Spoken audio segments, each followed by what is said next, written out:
Esses nomes têm história, e muitas delas nunca foram ouvidas.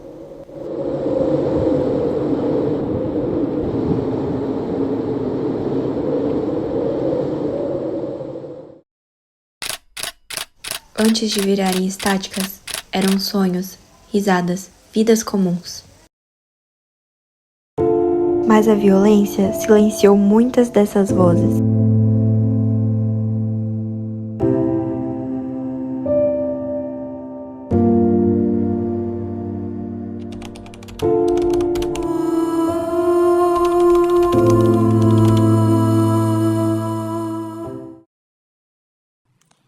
É só falar que vou sair com uma amiga, que ele inventa alguma coisa, que tá passando mal, que tá com saudade, que tá sozinho. Aí eu desmarco. Faz 3 anos que eu não me divirto. Tô cansada disso. Tipo, ele não me bate, sabe? Ele nunca encostou a mão em mim. Mas sei lá, eu não posso falar nada que ele vira um bicho. Parece até que eu estou pisando em ovos. Até o jeito de mastigar ele reclama.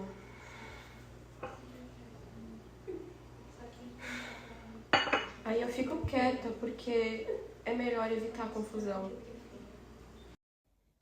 Eu me perdi completamente e eu não me reconheço mais. É como se ele pegasse a minha pessoa e quisesse moldar. E tudo que eu gosto, a roupa que eu gosto de usar, a música que eu gosto de ouvir, a minha arte que eu gosto de fazer, ele fala que é ruim. E aí eu aprendi a parar de fazer tudo isso. Eu aprendi a parar de escutar as músicas que eu gosto, parei de me vestir da forma como eu gosto e chegou um ponto que eu me perdi. Eu não sei mais o que eu sou. Ele tinha uns ciúmes meio desnecessários, sabe? Tipo, quando eu postava foto sozinha, ele perguntava quem tinha tirado. E quando ele me mandava mensagem, eu demorava muito pra responder, ele me ligava. Uma vez ele apareceu na frente do meu trabalho sem avisar. Eu lembro que quando aconteceu eu achei fofo, mas depois eu fiquei pensando, por que eu senti medo? Minha mãe sempre dizia que o homem era assim mesmo, que o importante era ele voltar para casa. Então, quando ele sumia, eu só fingia que não via. Fingia que estava tudo bem, porque ela fingiu a vida inteira. Eles brigavam direto. Era grito, coisa quebrando, ela chorava. Eu já sabia até o ritmo das brigas. Começava com ele reclamando do jantar, depois a porta batia. Aí vinham os gritos. Todo mundo aqui escutava. Mas sabe como é? Briga de marido e mulher, não se mete a colher, né? Eu já tentei chamar uma vez. A polícia veio e ela disse que estava tudo bem. Depois disso, eu desisti. Ontem a noite foi diferente. Tinha um silêncio estranho depois dos gritos. A gente tentou chamar, mas já era tarde. Ela já estava no chão quando chegaram.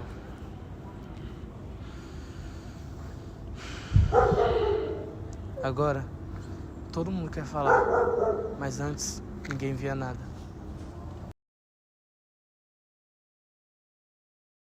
Oi, da polícia. Sim, polícia militar. Oi? Alô, pode falar. O meu marido tava me espancando. Quem? O meu marido. Seu marido? Eu consegui correr e deixar meus 2 filhos ali. Eu tô toda machucada. Polícia militar? Tá dando briga aqui em casa, o meu pai, ele quer bater na minha mãe. Ele tá ameaçando colocar fogo na casa. Se vem rápido, pelo amor de Deus. Ele tá ameaçando minha mãe. Por favor, eu preciso de ajuda. O meu namorado tá me agredindo. Agora eu preciso de ajuda. Se você encontrar no meu celular, vai ser pior. Tô te avisando. Perto. Ele mora perto do bebê. Polícia militar? Boa noite. Boa noite. É a polícia militar? Isso mesmo, senhora. Eu preciso de uma viatura com urgência. Por favor, meu marido entrou embriagado agora, quase me matou dentro da minha casa. Ele tentou lhe agredir? Me agrediu, ele quase me matou. Eu tava dormindo, eu e minha filhinha de 5 aninhos.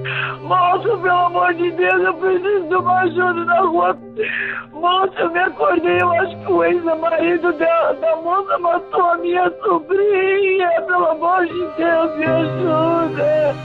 Não quer fugir, vai fugir! Puxou!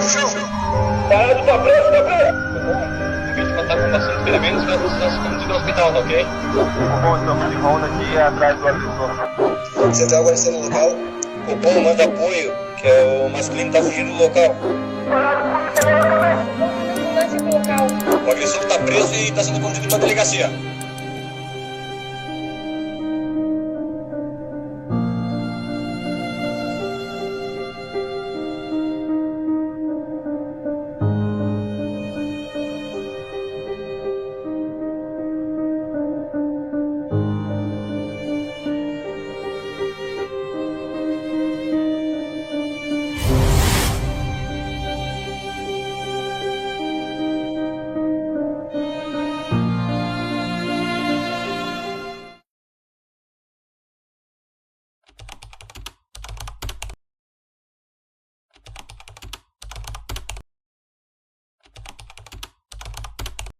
Meu nome é Selma, estou aqui para dar um relato de um relacionamento abusivo de 19 anos com o pai dos meus filhos.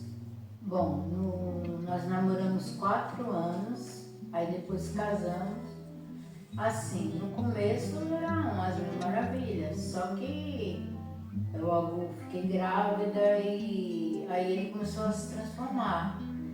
E eu era assim, uma pessoa muito apaixonada, muito dependente emocionalmente, que eu não conseguia me separar dele, sabe? Eu achava, não, amanhã ele vai melhorar, não, amanhã ele vai mudar.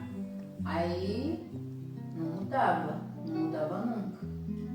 Sempre foi um cara muito bonito, um vozeirão, assim, e paquerava as moças.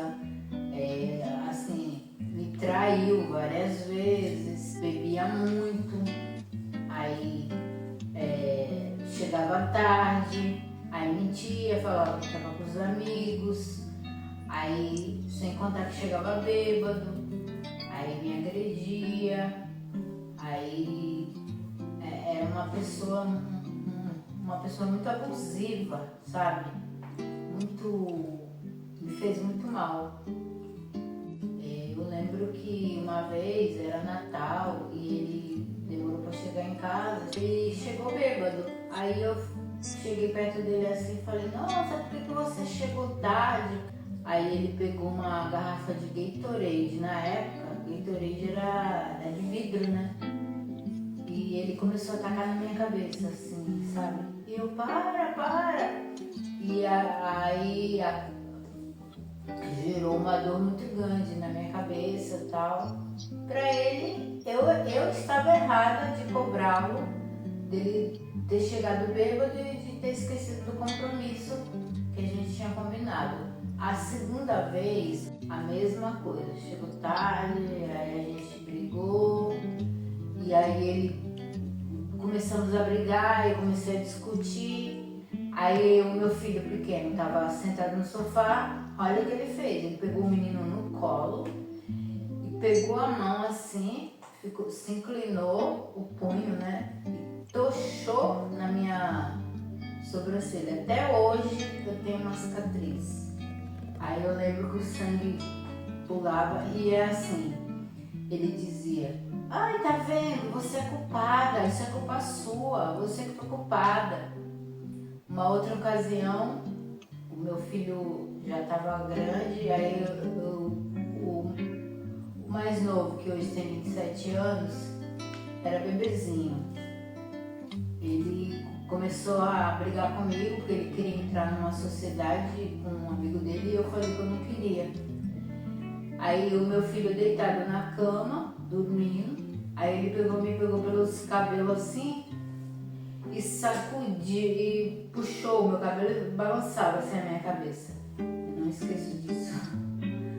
Aí uma outra ocasião, eu ficava esperando, não ficava esperando, eu ficava na expectativa. Eu ia dormir, mas eu já tinha aquela expectativa. Ele vai chegar bêbado, ele vai chegar fazendo barulho, ele vai chegar buzinando, tipo 1 hora, 2 horas da manhã.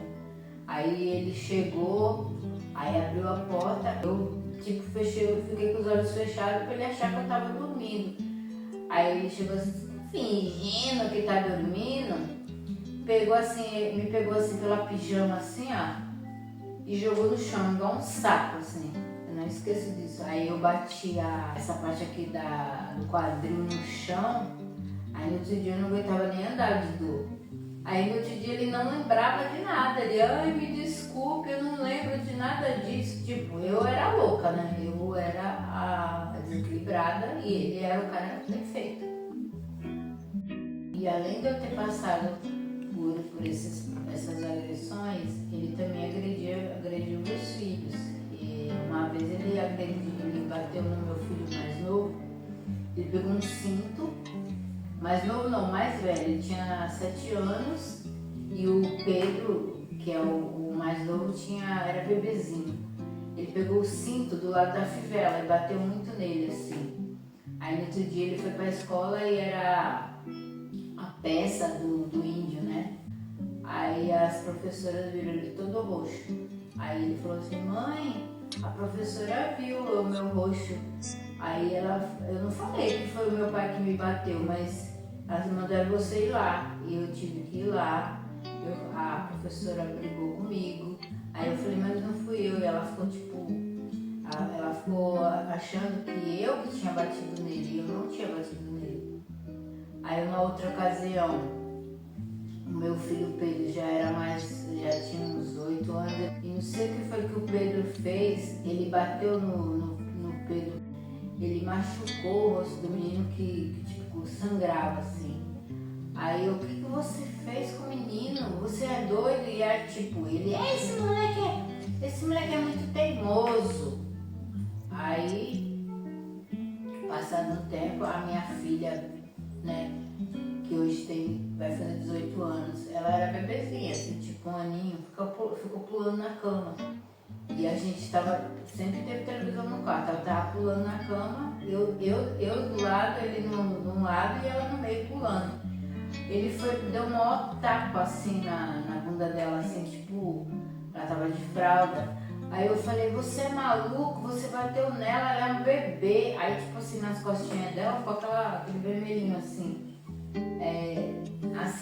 Ele fazia coisas que eu não concordava, sabe? Era muito agressivo, muito machista, muito, sabe, preconceituoso. Foi um casamento muito infeliz. E eu amava muito. Eu tinha uma dependência emocional muito grande, um medo muito grande de me separar, aí eu pensava, e o mundo lá fora, como é que vai ser? E hoje em dia, eu vejo que eu deveria ter feito isso desde o início, desde a primeira agressão. E o que eu tiro disso é que a gente tem que se amar primeiro. A gente, em primeiro lugar, a gente tem que pedir a Deus para ter saúde, a gente tem que se amar. Aí, ter uma pessoa, ter um relacionamento, é um negócio assim que tem que ser lapidado, não adianta nada. Eu hoje estou sozinha, né? Não adianta nada eu ter um namorado, um marido e viver sofrendo, viver sendo humilhada, sendo, sabe, discriminada. Eu prefiro ficar sozinha.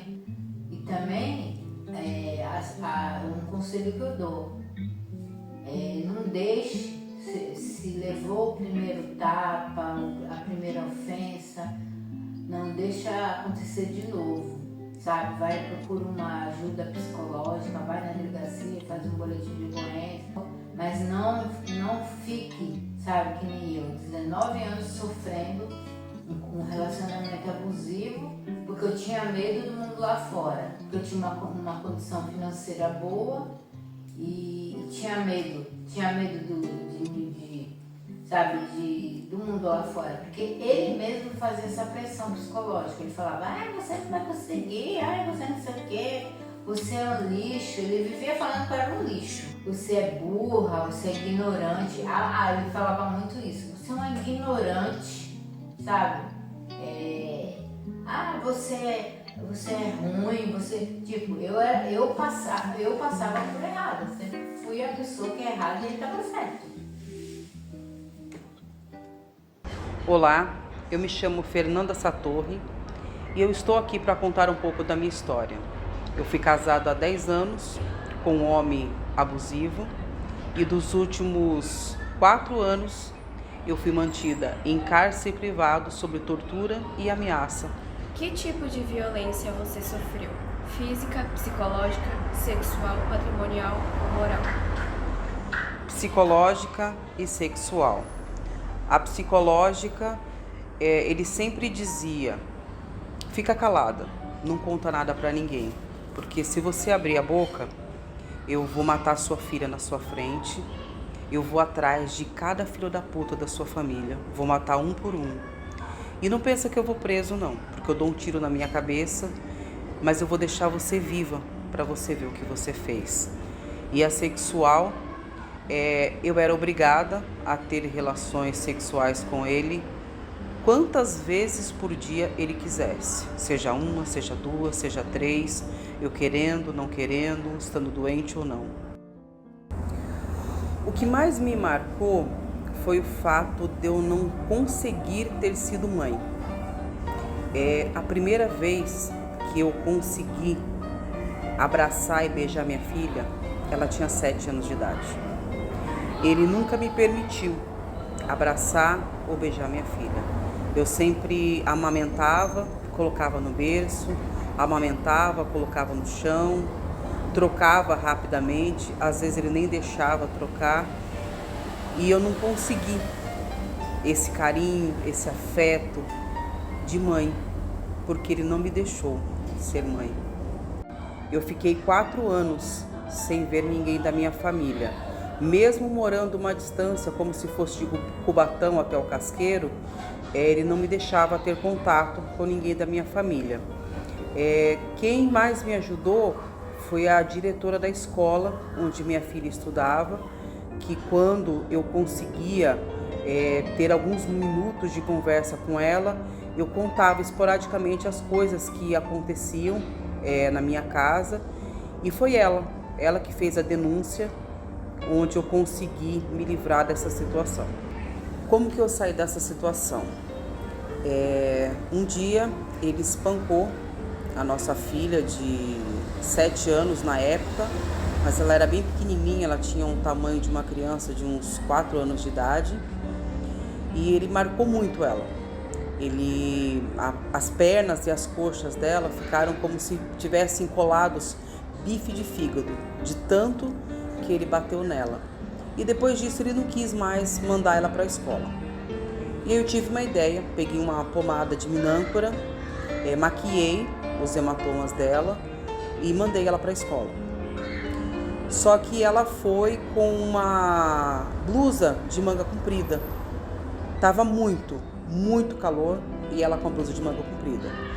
A professora, no decorrer do dia, pediu que ela tirasse a blusa de frio para fazer as atividades físicas, e ela não quis tirar. Ela começou a chorar e falou, não, eu não quero que corte meu cabelo, não quero que tire minha sobrancelha, eu não quero. Então levaram ela numa sala à parte e viram os hematomas.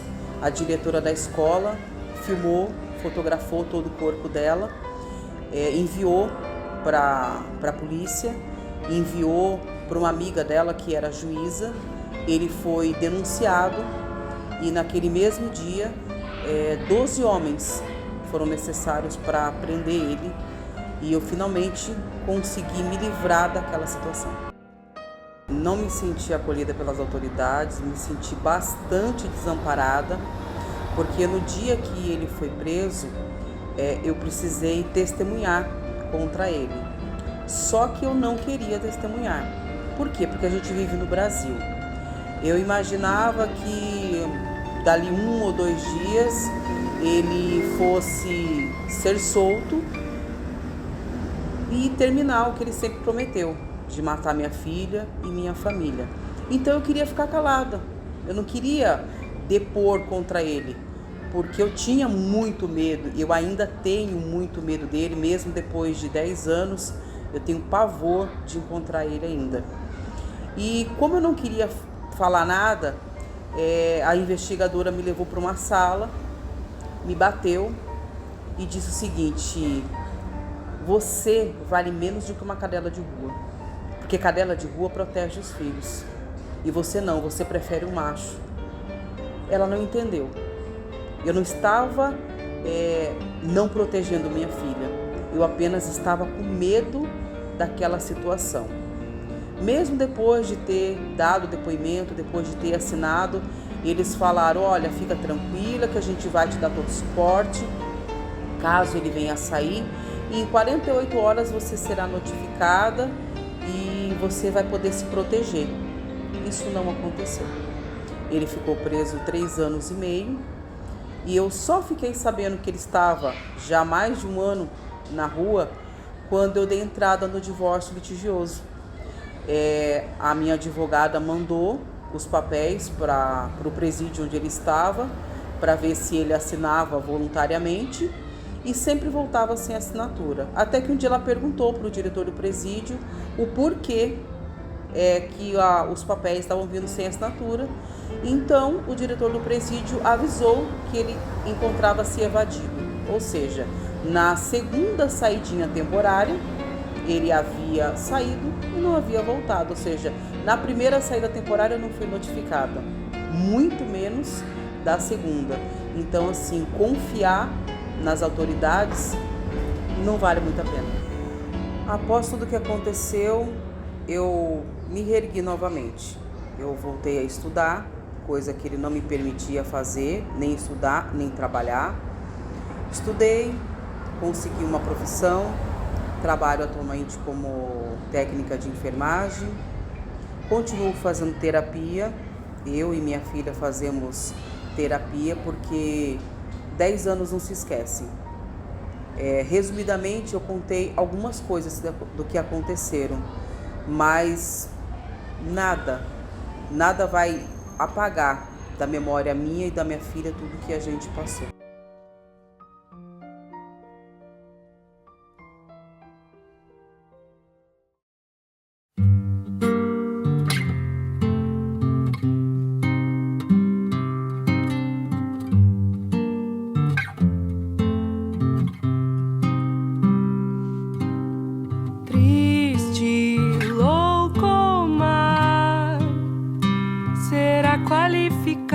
Ela quem recusar, segue receita tal